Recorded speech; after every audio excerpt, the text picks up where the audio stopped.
I begin with my conclusion and a possible way forward, but not before commending Lord Boateng for securing a debate on this rapidly deteriorating situation and his powerful intervention. It is terrible and so sad that these wounds have resurfaced. But I fear it was always going to be thus, with the exclusion of the English-speaking minority in the affairs of state.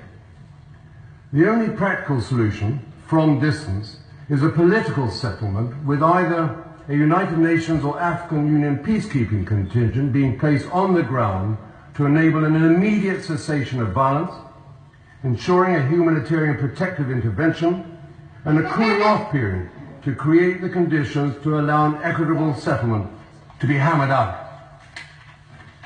Building on lessons learnt, autonomy but not separation in a close-knit federation is the formula for lasting peace and should be embraced as a solution. I have not tracked the papers that explained why this was not contained in the plebiscite when divesting from southern Cameroon.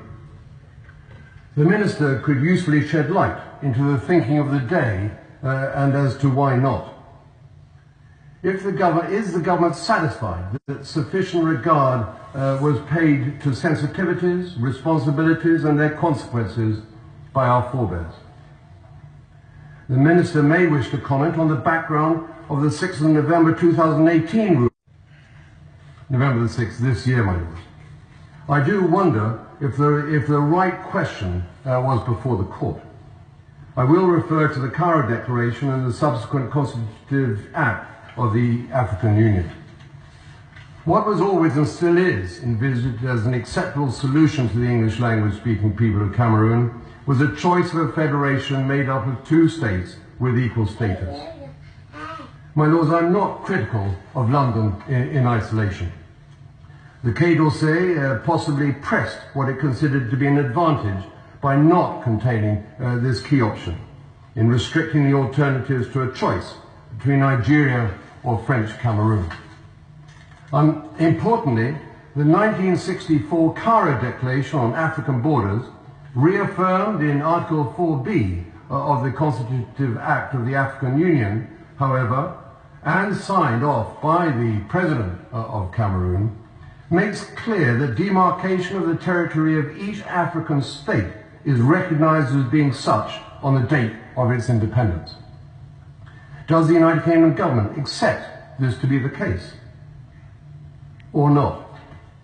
Has there been subsequent declarations that nullify these issues on borders?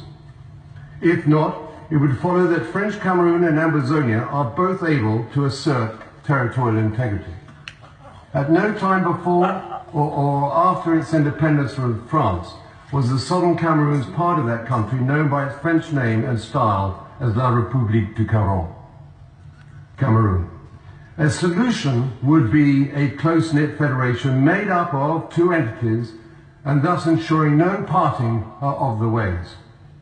The question of the legitimacy of territorial integrity superseding that of self-determination would not be relevant in this instance. An international boundary separating French Cameroon from the southern Cameroons existed, affirmed in the Anglo-French Boundary Treaty of 1916 and confirmed in 1931. And if that be the case, would it not follow that the territory of the southern Cameroonians be recognized sitting alongside that of French Cameroon? An integral